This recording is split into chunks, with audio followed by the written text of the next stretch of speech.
على بالي حتى نتوما تحبوا هذا النوع من الفطائر العملاقه العائليه اللي زاكيه وتشبع، وتاني تخدموها في وقفه، يعني فريمون ما تعييكمش. صلوا وسلموا على الحبيب المصطفى، ما تنسوش جامو ابوني لاختكم فاطمه الزهراء الجزائريه. نروح نديروا هذه الفطيره المفرمجه فريمون ما شاء الله. اول حاجه نخدموا العجينه ونخلوها تريح.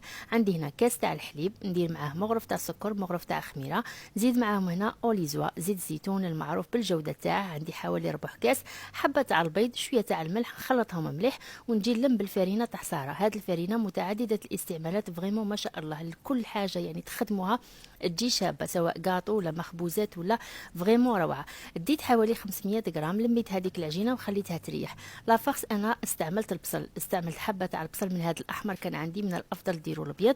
خليته حتى اللي يدبل مليح، درت له شويه تاع الملح، ومن بعد درت هذاك الدجاج، درت له توابل الدجاج وخليته يتقلب جهه. زدت خلطت كميه من الفرماج طري مع المبشور مع شويه تاع الكريمه الطبخ، وخليتهم بجهه باش نديرهم في الفطيره واش تجيني مفرمجه وتجي يعني مشمخه ما تجيش ناشفه.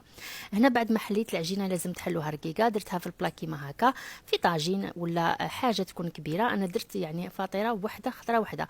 درت هذيك الصوص فروماج، زدت هذيك لافاكس تاع البصل والدجاج اللي درتها، ومن بعد درت لي فخيت، يعني انا قليت شويه تاع لي فخيت هكا بتيدي حطيتهم باش تجيني زاكيه وتجي شابه، يعني تجي كيما الفطيره تاع الطاكوس وهي كبيره.